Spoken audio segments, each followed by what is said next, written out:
Pessoal, tudo bem? Essa é a nossa segunda aula no Sistema EAD de Arqueologia e a gente vai dar continuidade à análise do livro do Pedro Paulo Funari, só que agora estudando o capítulo 2, que tem como título Arqueologia, como pensa o arqueólogo do artefato à sociedade. Eu deixei aqui no lado os tópicos que nós vamos abordar dentro desse capítulo. E em cada slide eu coloquei uma numeração no canto superior e inferior, e essa numeração equivale a qual número, a qual tópico aquele slide específico se refere, tá? Então eu fiz é uma forma de tentar ajudar vocês a se localizarem, a tornar mais simples o estudo de vocês, tendo em vista que é uma ciência que a gente está conhecendo agora, né? Tendo contato agora. Bom, antes de eu explicar para vocês cada um desses tópicos, eu gostaria de tentar expor para vocês qual é a ideia principal do Funari com esse capítulo. Primeiramente, não se trata de um capítulo muito metodológico. Por exemplo, o tópico ali 1, escavação, ele não está preocupado em explicar para a gente como escavar. Ele vai citar algumas coisas, mas não é esse o foco.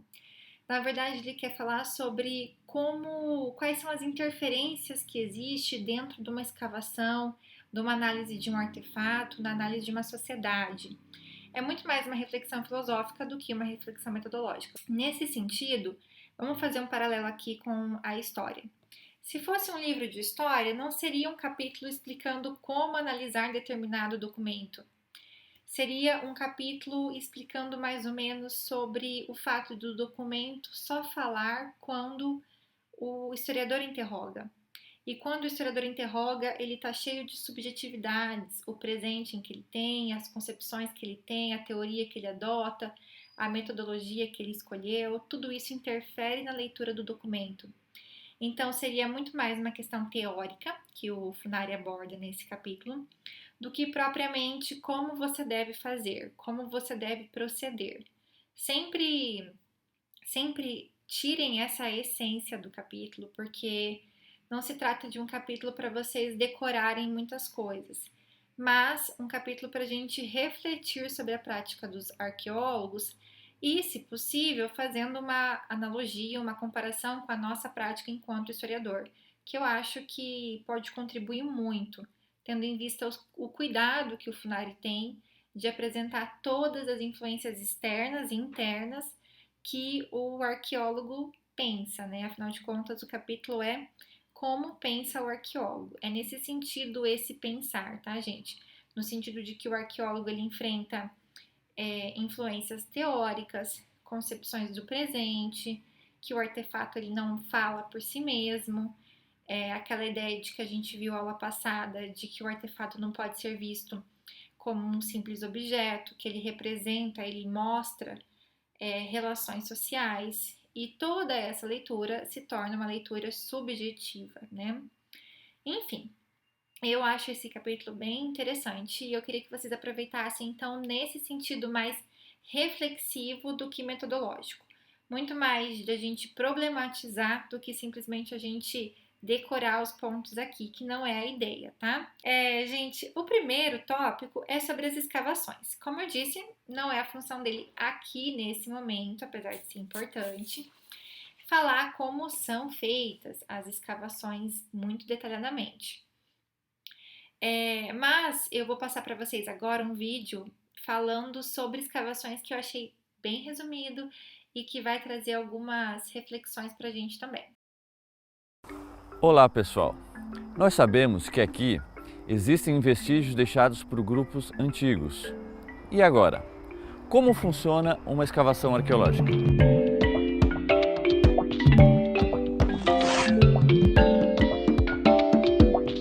Primeiro, limpamos o local identificado e retiramos a cobertura vegetal. Depois, organizamos e delimitamos o sítio, formando uma espécie de tabuleiro, onde cada unidade de pesquisa mede 1 metro quadrado. Essas quadrículas são numeradas e cada uma delas é minuciosamente estudada, para que se possa retirar o máximo de informações possíveis. Agora sim, podemos iniciar a nossa escavação. Com a ajuda de pequenas ferramentas, escavamos com muita paciência, para que os materiais encontrados não sejam danificados ou removidos de seu local original.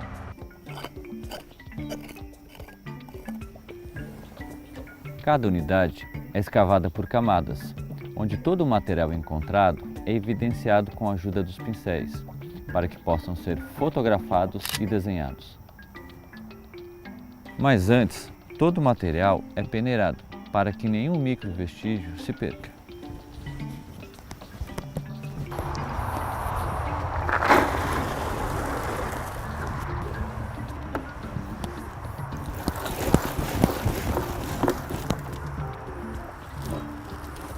Nesse sítio Sambaqui, localizado no litoral norte de Santa Catarina, encontramos, entre outras coisas, esqueletos humanos, que nos ajudam a entender melhor o cotidiano dessas pessoas que viviam aqui há milhares de anos.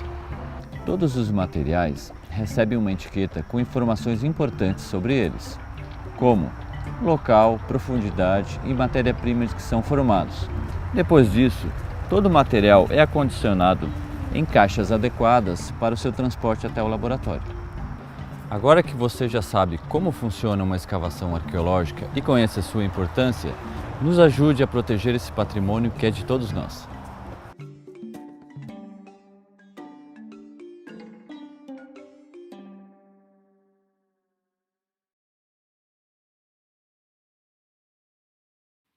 Nesse vídeo que eu coloquei para vocês, tem as etapas, né, para começar uma escavação. O Pedro Paulo Funari fala de 5 etapas que ele divide a escavação. Prospecção, que seria o reconhecimento do terreno, ou antes mesmo de reconhecer o terreno, você tem que fazer uma análise documental de para que eu vou escavar aqui, né? Tem que ter algum indício de que ali onde você escolheu existem coisas embaixo da terra. Isso é chamada, essa análise anterior, de prospecção. A sondagem, que é o ponto 2 que o Funari fala, seria uma análise superficial do terreno, tipo de uns 5, no máximo 10 centímetros de escavação, para encontrar minúsculas partículas de coisas que dessem mais fundamento para as quadrículas que vêm depois. As quadrículas é quando você coloca aquele metro quadrado delimitando quem vai escavar qual parte. E depois você vai fazendo com os instrumentos adequados essa escavação por camadas, né? Entre os artefatos adequados, inclusive, está desenhar, né, gente? A caderneta ali, porque você precisa conseguir saber onde é que está exatamente cada artefato que você está procurando, ou que você já achou.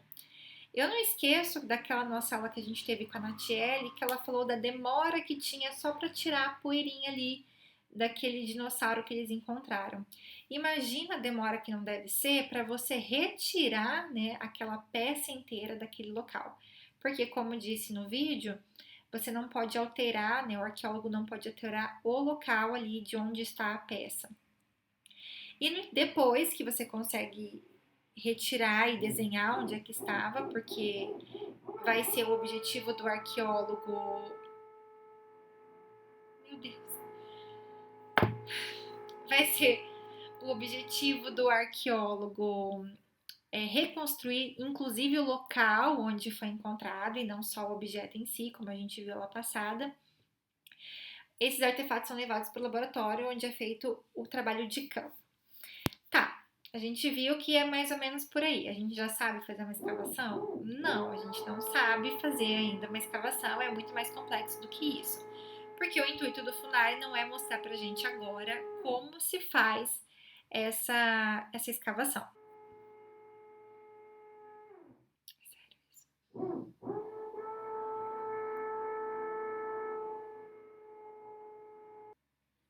No vídeo, como a gente viu, eles estavam retirando esqueletos. Só que no exemplo que o Funari dá não é esse. Ele traz ali como se fosse um vestígio de uma residência, né? Como a gente pode ver aqui nessa imagem. E olha que interessante. Você encontrou lá na escavação esse vestígio, essa parte inferior, essa figura número 1 ali. Gente, eu me desconcentrei demais com esse barulho. E então, a primeira pergunta que o arqueólogo faz: o que levou ao atual estado dessa matéria? Essa pergunta deve direcionar o raciocínio do arqueólogo. Em seguida, ele tenta reconstruir as etapas da formação desse depósito. Então se tem essa base, provavelmente tinha aqui um pilar, provavelmente tinha aqui uma parede, provavelmente tinha uma porta, uma janela, enfim. E depois ele tenta a reconstituição do ambiente e do local das atividades. Só que toda essa etapa de reconstituição torna-se uma atividade subjetiva. É esse o ponto que o Funari quer tratar com a gente. Não como fazer reconstrução, mas problematizar essa reconstrução. Porque ele dá esse exemplo dessa residência e coloca: quantos metros tem essa residência? Qual é o tamanho dessa parede? Como que era esse telhado? Não dá para a gente ter certeza. Claro que o arqueólogo ele vai se pautar em coisas que ele já estudou na literatura, já sabe como que eram sociedades próximas dali, já tem outros indícios, mas uma parte do trabalho do arqueólogo é sempre subjetiva. Não dá para termos certeza com convicção de como era esse artefato antes. Assim como hoje a gente também tem essa percepção com relação à nossa análise do documento, porque o documento, apesar de tudo, ele também nos deixa lacunas. Não é através do documento que a gente consegue redefinir, reconstruir o passado tal como ele aconteceu. Ou seja, essas reflexões que o Funari está fazendo são perfeitamente adequadas à reflexão que a gente pode fazer no ofício do historiador mesmo, tá? A arqueologia nada mais é que uma leitura, ainda que um tipo peculiar de leitura, na medida em que o texto sobre a qual se debruça não é composto de palavras, mas de objetos concretos, em geral mutilados e deslocados do seu local de utilização original. Então, se você pensar que o historiador ele lê documentos, ele analisa documentos e que essa análise é difícil, a mesma coisa acontece com o arqueólogo, que, no entanto, ele se debruça sobre os artefatos materiais, sobre a cultura material. Nós sabemos que a construção desse conceito de subjetividade, ou a aceitação desse conceito, ela foi acontecendo ao longo do século XX, porque no XIX, quando surge a arqueologia enquanto ciência, ainda tínhamos o princípio da objetividade e a crença entre os positivistas de que era possível analisar um objeto ou um documento, seja lá o que for, de forma imparcial. Esse pressuposto de objetividade foi sendo questionado, confrontado ao longo do século XX, né? Bom, admitido essa subjetividade, o que o arqueólogo pode fazer para minimizar essa subjetividade?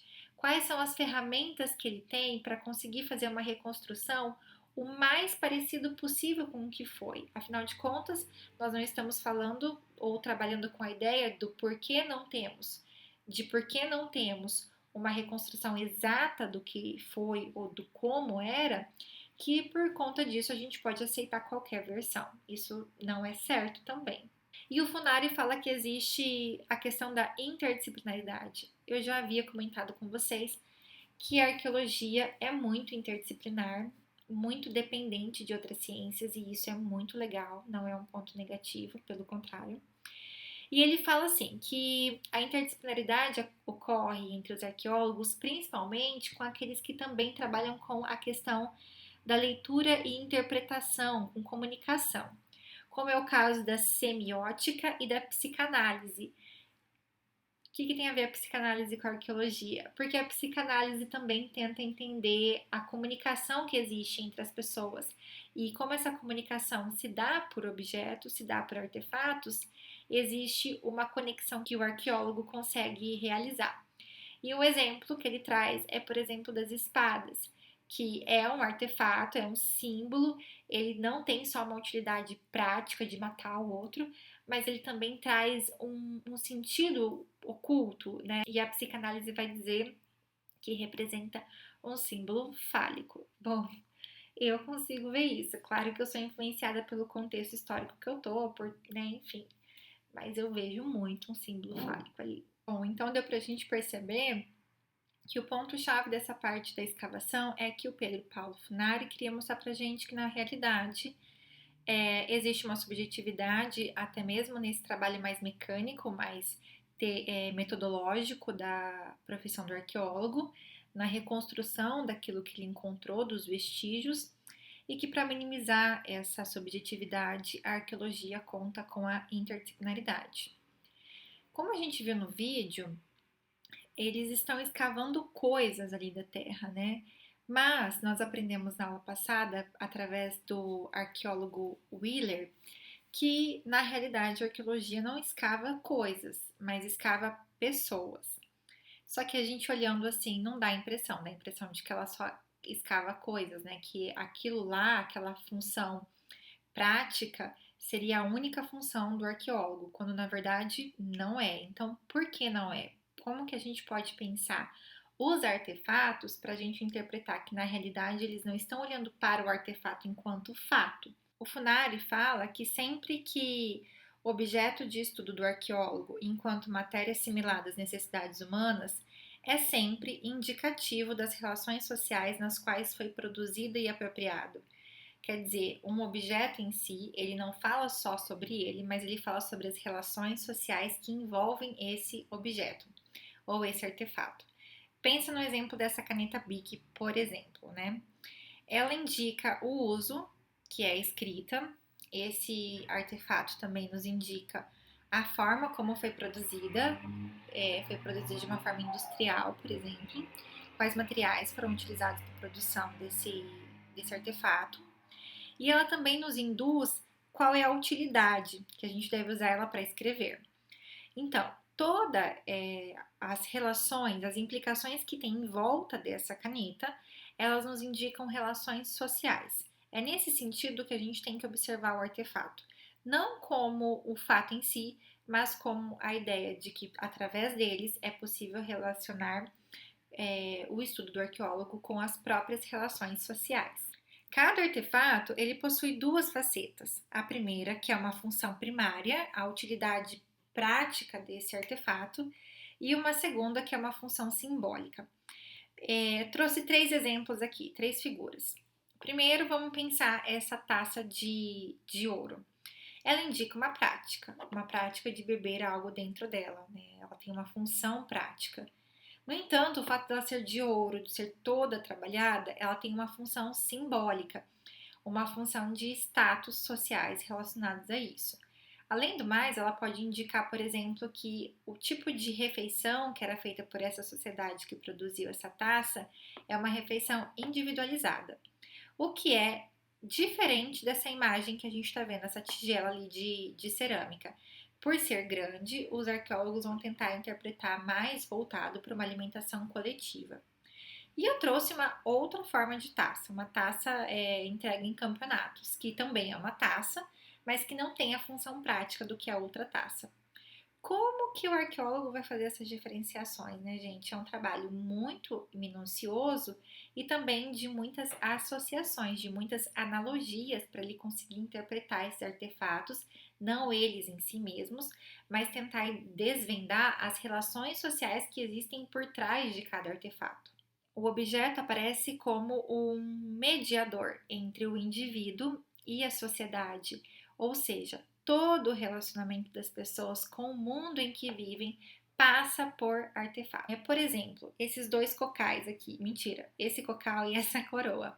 Esses artefatos, eles indicam posições sociais, prestígios que emanam da sociedade e que são representados por esses artefatos. É nesse sentido que eu retomo a aula passada de deixar bem explícito.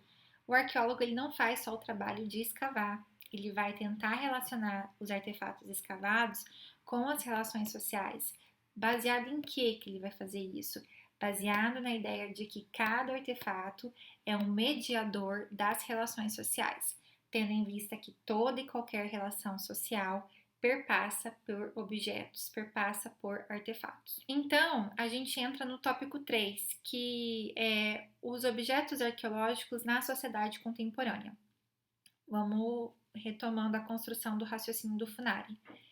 O arqueólogo escavou, o arqueólogo entendeu o artefato, entendeu que o artefato ele é um indicador, que o artefato é um mediador das relações sociais, e agora esse artefato foi retirado lá, né, da morte, ressuscitado na sociedade contemporânea. Quais são as implicações de quando você resgata um artefato, quando você escava um artefato? Como que é a relação desse objeto na sociedade contemporânea? E aqui é muito legal essas reflexões, de verdade. Eu queria que vocês prestassem atenção na mensagem que o Funari quer passar com esse tópico, tá? Primeiro, quem faz a reintrodução dos objetos arqueológicos é única e exclusivamente o arqueólogo. Da mesma forma como o historiador. Somos nós, historiadores, que definimos quais são os fatos históricos. Somos nós, historiadores, que definimos o que vai ser lembrado ou não. Esse é um dos nossos papéis, uma das nossas funções, que deve ser feita com responsabilidade.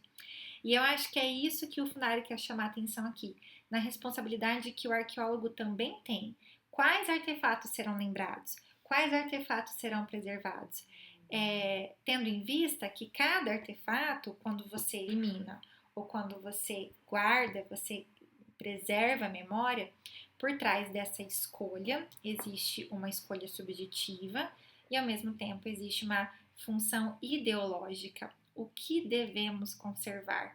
Qual memória nós devemos preservar? Nesse caso, qual cultura material a gente deve preservar? Eu não sei a resposta, mas eu sei que dependendo do que o arqueólogo escolhe, ou no nosso caso, que o historiador, isso traz consequências para a sociedade. Aquilo que a gente lembra e aquilo que a gente esquece, aquilo que a gente reconta, aquilo que a gente refaz, traz à tona os mortos que a gente ressuscita na história, os objetos que são ressuscitados pela arqueologia, interferem diretamente no nosso presente. E essa escolha, ela é uma escolha ideológica e é uma escolha subjetiva também. Por isso que nós, sabendo da subjetividade, temos que sempre reanalisar, repensar, problematizar as nossas escolhas. Eu trouxe duas imagens que são os exemplos que o próprio Funari apresenta, né? Uma estatueta romana e um menhir, que é um monumento pré-histórico de pedra cravado verticalmente no solo.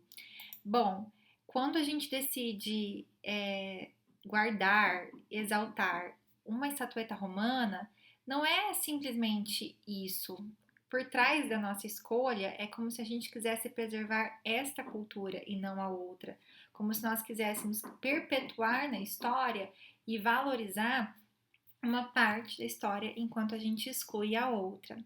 Ou seja, as questões relativas ao que conservar, em qual instituição, com quais condições de acessibilidade e ainda mais, quanto à propriedade científica do material, dizem respeito a todo um conjunto de questões ligadas ao próprio artefato. Os vestígios arqueológicos possuem, nesse sentido, gente, um enorme potencial de conscientização cultural. Exemplo, é um museu de obra de arte. O que é um museu de obras de arte do século, sei lá, XIX, do século XVIII?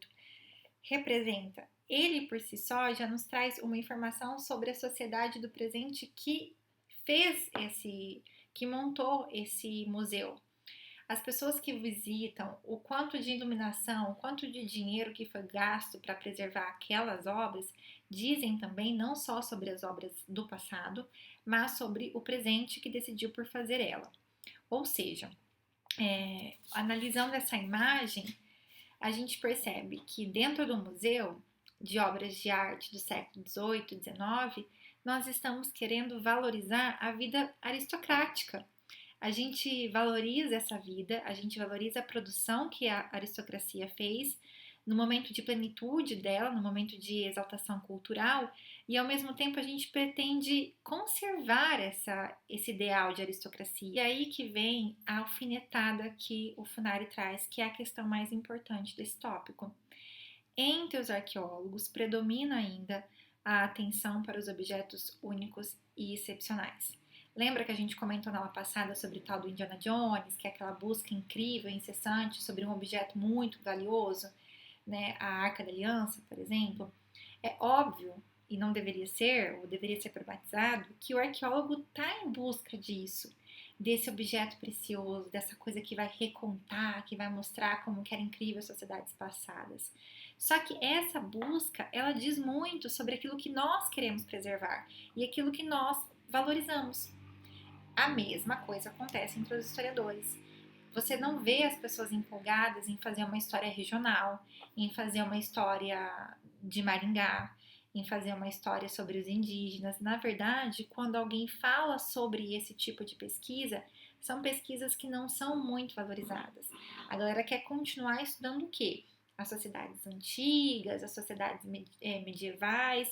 A gente faz pesquisas relacionadas ainda àquilo que não tem, não que não sejam importantes, mas o que eu quero que a gente pense é que as nossas escolhas, daquilo que a gente estuda, quais documentos a gente está procurando estudar, também nos dizem sobre aquilo que nós queremos preservar. Por isso que o Funari vai dizer que existe uma importância, uma necessidade muito grande do arqueólogo ter consciência disso e trazer para a sociedade, resgatar artefatos que sejam de valorização de culturas que até então não eram valorizadas, como, por exemplo, a cultura indígena.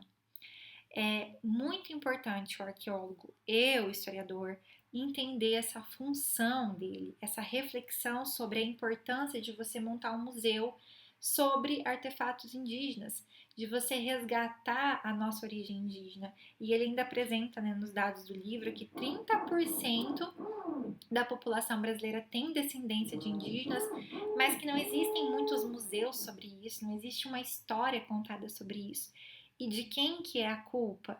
Ou qual é a responsabilidade? Sobre quem cai essa responsabilidade? Do Estado, do governo também? Tem isso também. Mas é nossa, porque as nossas escolhas também interferem, tá? No tópico 4, pessoal, ele vai falar sobre o contexto cultural da atividade humana e vai tratar sobre a humanização dos objetos, tratar os objetos como se eles tivessem em vida cíclica, vida biológica, início, meio e fim. E, ao mesmo tempo, fazer um comparativo do quanto a vida em sociedade, às vezes, acontece o processo contrário. O quanto a vida, às vezes, é naturalizada e, na verdade, transformada como se fosse um objeto que só responde às questões ambientais. Quando a vida não é problematizada no sentido de humano, mas seguindo uma lógica de consequências de eventos naturais. Ele vai tratar sobre essas duas coisas nesse tópico. E para falar sobre isso, ele constrói um raciocínio. O raciocínio é o seguinte: todas as relações humanas são construídas através do contato, ou do contato do ser humano com a natureza, para tirar matéria, para tirar alimento, para fazer as ferramentas, ou do contato do ser humano com o próprio homem. Eu deixo aqui um exemplo do contato do ser humano com a natureza, inclusive com os animais, tá, gente? No entanto, ao fazer esses contatos, o próprio ser humano produz a cultura, que é tudo aquilo que é criado, feito, melhorado, modificado pelo ser humano. Essa cultura, esse contato que gera cultura, expressa aquilo que nós temos de único no ser humano, que é a nossa capacidade de criarmos a nós mesmos, de inventarmos a nós mesmos. E o que o homem criou, que é o artefato, ele tende, nas pesquisas arqueológicas, caso não seja problematizado, a se converter em um artefato com caráter humano.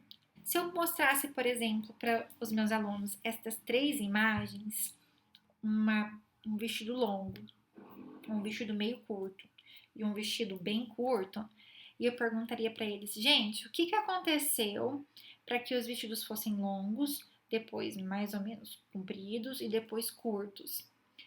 A resposta que eles tendem a dar geralmente é assim: com o passar do tempo, o vestido foi encurtando. Com o passar do tempo, isso foi acontecendo. Essa ideia de que com o passar do tempo os objetos se modificam é uma ideia que o Funari está trazendo de humanização ou de trazer vida biológica para os objetos, como se aquele objeto fosse se modificando. Comprido, ele é novo, nesse caso do vestido. Mais ou menos comprido, ele está na meia idade. E já quando está curto é porque está bem velha, que faz pouco tempo, está no tempo presente. Isso é uma ilusão. Os objetos não possuem vida, a gente sabe disso, mas ao tratar deles, isso pode ocorrer, esse equívoco pode acontecer, a humanização do universo material. Quando que isso pode acontecer numa pesquisa arqueológica? Quando, por exemplo, o arqueólogo encontra pouco do material, depois ele encontra muito do material do mesmo, e depois ele encontra pouco de novo. Aí dá a impressão de que, produziam poucos, depois aumentou a demanda, depois diminuiu a demanda, e esse é o ciclo dos objetos. Quando, na verdade, o que pode ter acontecido é que chegou poucos materiais na terceira etapa aqui que eu mencionei. Pode ter sido poucos materiais, muitos materiais e muito mais materiais e muito, muito, muito mais. Mas aconteceu alguma coisa com eles na preservação que nós não sabemos. Só que como o raciocínio do arqueólogo, em algumas vezes, que a ideia aqui é essa, tá, gente? Como o arqueólogo pensa, ou quais são os erros mentais que podem acontecer com o arqueólogo, ele pode interpretar os fatos, ele pode interpretar os vestígios desta forma. E aí acontece a inversão dessa percepção, quando o ser humano é visto como objeto e quando o objeto é visto como uma coisa humanizada. Quando que acontece a inversão de nós, a nossa sociedade ser tratada como simples objeto? É quando, na verdade, a gente fala sobre as relações dos seres humanos com a natureza. A vida humana parece ser mero objeto determinado simplesmente por condições ambientais e biológicas. Então, um exemplo: migrações de sociedades. O que levou a essa migração? Seca. A resposta geralmente imediata é essa. Ou uma inundação, uma catástrofe, um vulcão. Questões ambientais interferindo o tempo todo no ser humano e naturalizando as escolhas dos seres humanos. Isso também acontece quando, por exemplo, a gente naturaliza as nossas ações, como se elas fossem necessárias para um progresso. Vamos supor, por exemplo, as guerras. Mas foi necessário ter guerras para que tivesse essa melhoria. Foi necessário ter isso para o desenvolvimento. Então, tinha lá um conflito imperialista e, consequentemente, aconteceu as guerras. Essa ideia de causa e consequência automática também tira a liberdade do ser humano de suas próprias escolhas, dando a impressão de que ele só está respondendo ora à natureza ou ora a uma estrutura maior do que ele. E isso é um equívoco, ou pode ser um equívoco na hora da sua pesquisa. Esse tópico é um dos que eu vejo uma grande diferença entre a abordagem arqueológica e a abordagem histórica. Por quê? Quando eu fiz a minha dissertação no mestrado, eu falei sobre as implicações do conceito de natureza dentro do ensino de história e dos professores de história, do livro didático, enfim, como a natureza é tratada por nós historiadores. E as conclusões que eu cheguei na minha dissertação foi que nós, historiadores, a gente deixa a natureza num campo muito secundário. A natureza não tem relação com o ser humano nas nossas análises. É como se a natureza quase não existisse dentro da aula de história, que foi o que eu estava estudando. Nós não analisamos o papel na história da natureza no cotidiano das pessoas. Nós não analisamos o papel ou a interferência do clima, da seca, de uma geada, ou do próprio ambiente natural do ser humano, que ele está presente, nas aulas de história. É como se, quando a gente explicasse a história, as coisas acontecessem num palco. E esse palco não é um palco que existe interferência da natureza.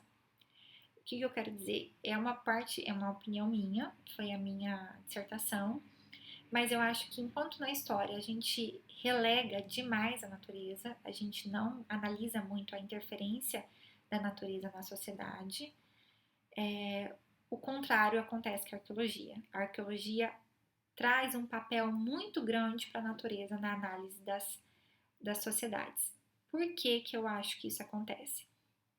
Porque a arqueologia, a princípio, apesar de existir a arqueologia pós-processual, que vai estudar mais o tempo presente, que vai estudar mais as coisas do dia a dia, da nossa realidade ou do passado recente, que tem mais documentação, que tem mais artefatos, a maior parte das pesquisas arqueológicas ainda são pesquisas relacionadas a um tempo muito antigo, que tem pouco material, que possui poucos artefatos para explicar as mudanças.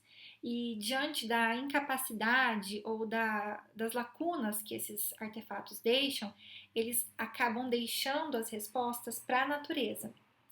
A gente não sabe responder, então vamos falar que foi uma catástrofe, que foi uma seca, que foi uma inundação.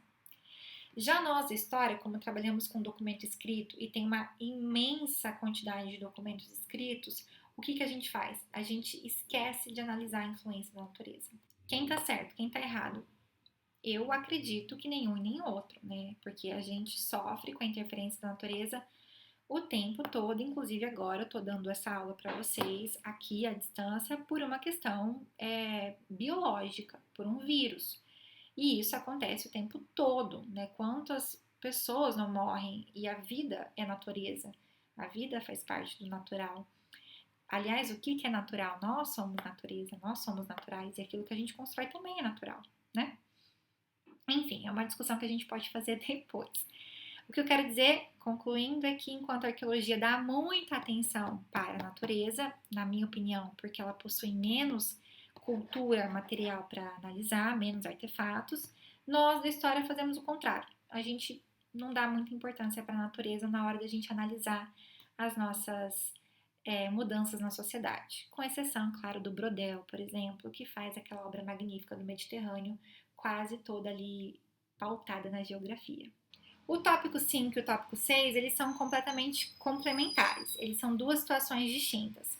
Quando existe apenas a cultura material e o ambiente para ser analisado, e a outra situação, que é o tópico 6, quando existe a cultura material mais documentos escritos para ser analisado dentro de uma sociedade.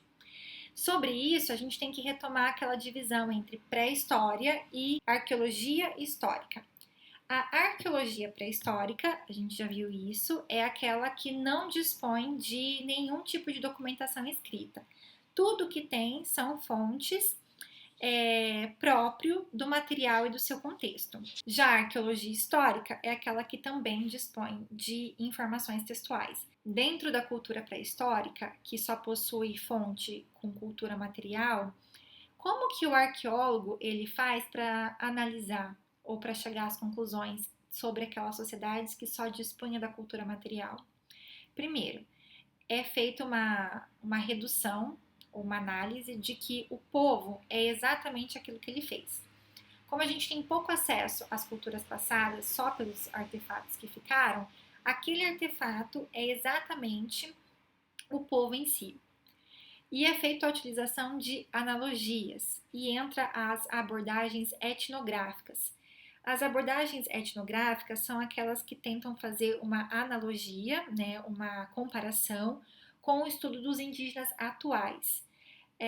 Vamos analisar uma cultura indígena atual, a mais distante possível das influências de uma cultura ocidental, e depois a gente faz comparações, os artefatos que utilizam nessa cultura indígena atual com os artefatos encontrados. Ou se não, faz uma analogia com os relatos escritos de colonizadores, por exemplo. E a segunda opção é quando, na verdade, dispõe tanto da cultura material quanto da cultura documental, que é o tópico 6. E aí você tem mais documentos, mais resquícios, mais evidências e, ao mesmo tempo, abre mais possibilidades e até mesmo dúvidas. Quando existem esses dois tipos de materiais, qual é o mais certo? E quando um fala uma coisa e o outro fala outra, o documento escrito fala de um jeito, mas as evidências materiais são outras.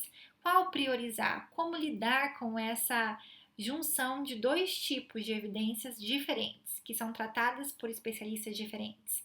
Na arqueologia histórica, então, você tem uma convergência da informação escrita com a cultura material. Só que a gente tem que fazer uma ressalva. Dependendo do período que você for estudar, você tem que lembrar sobre o documento histórico e a função que ele tinha naquela época. Por exemplo, os documentos escritos, eles expressam ideias e interesses subjetivos a dos autores. É a opinião de um autor. Ele está ali falando num livro aquilo que está dentro dele e externalizando, da forma como ele faz. Ao mesmo tempo, a gente vê isso como uma representação ideológica de uma minoria. Se a gente analisar o século XVII, XVIII, que não faz muito tempo, qual parcela da população sabia ler e escrever? Documentos escritos são fontes irrefutáveis de informações sobre o passado, mas é sobre qual passado? Um passado de uma minoria. E dentro dessa minoria, cada documento escrito, ele fala sobre o autor que escreveu. até mesmo um inquérito, por exemplo. Mesmo que a pessoa esteja fazendo um relato sobre um furto ou alguma coisa, quem está escrevendo, o escrivão, está colocando com as palavras dele. Isso aí é ideológico e também a gente tem que ver a questão da escrita como um instrumento de poder. Já a cultura material, ela é praticamente o contrário. Ela não é resultado de uma única pessoa, ela é o resultado do esforço de várias pessoas em comuns. Por quê? Mesmo que o objeto, um artesanato tenha sido feito por um artesão, ele tem uma utilidade prática para muitas pessoas. E geralmente são feitos em conjuntos. E outra, o documento escrito ele tem uma característica de querer ser guardado, de querer ficar para a história, enquanto os artefatos materiais eles não têm uma conservação planejada, ou seja, eles são testemunhos involuntários da história. E a gente consegue analisar isso que eu estou falando no esquema 3 do Funari. Observem, gente. Nós temos a esfera material e, de novo, a esfera imaterial. E do outro lado, a gente tem artefatos igual a produto da exploração, olha que termo interessante, enquanto as fontes escritas são o meio de exploração. Ou seja, quem faz os objetos é explorado, é o trabalhador. Vamos pensar na sociedade industrial. Enquanto que os escritos, as leis, os pareceres, como deve ser feito, as diretrizes, são produzidas como os meios de exploração. Os artefatos se encontram numa característica de serem testemunhos involuntários, enquanto que os documentos escritos representam uma ordenação ideológica da sociedade, com base nas posições das classes ou dos grupos. Só que um analisado em conjunto com o outro ajuda a entender um ao outro, ou seja, o artefato, que é uma construção social, ela ajuda a entender e a desvendar os mecanismos ideológicos. Enquanto que a escrita, que é um produto ideológico, ajuda a decifrar e a entender a questão dos artefatos que são sociais. E aí você tem esse cruzamento de relações e de complementariedade. Qual é a função do arqueólogo e do historiador ou do arqueólogo que conta com o auxílio das análises do historiador? É explorar as convergências e as diferenças. Não com o intuito de dizer qual dessas fontes são mais relevantes para o estudo, mas entendendo as especificidades de cada uma e tentando, mesmo nas divergências, mesmo nas diferenças, saber mais sobre uma sociedade. Gente, o tópico 7 é um tópico de exemplificação. Ele chama dos objetos aos homens o caso das ânforas. Nesse aspecto aqui das ânforas, são as ânforas romanas, que o Funari tem muita familiaridade, afinal de contas, esse era o tema de pesquisa da dissertação e da tese dele de doutorado. E ele está tentando exemplificar sobre a ligação que existe entre esses artefatos e o caráter e os fenômenos de ordem social e também econômica. Essas ânforas que ele está citando como exemplo, elas são indicativos materiais imediatos de realidades sociológicas. E ele vai falar que existem uma variedade muito grande de formas, de tamanho, de espessura dessas ânforas. Diante dessa diversidade de tamanhos, de volumes e de formas dessas ânforas, a gente entende que cada uma tinha um destino, tanto para receber o líquido, o azeite ou o vinho, como para qual lugar que ela iria. Ou seja, cada forma destinava-se a um produto específico de uma determinada região.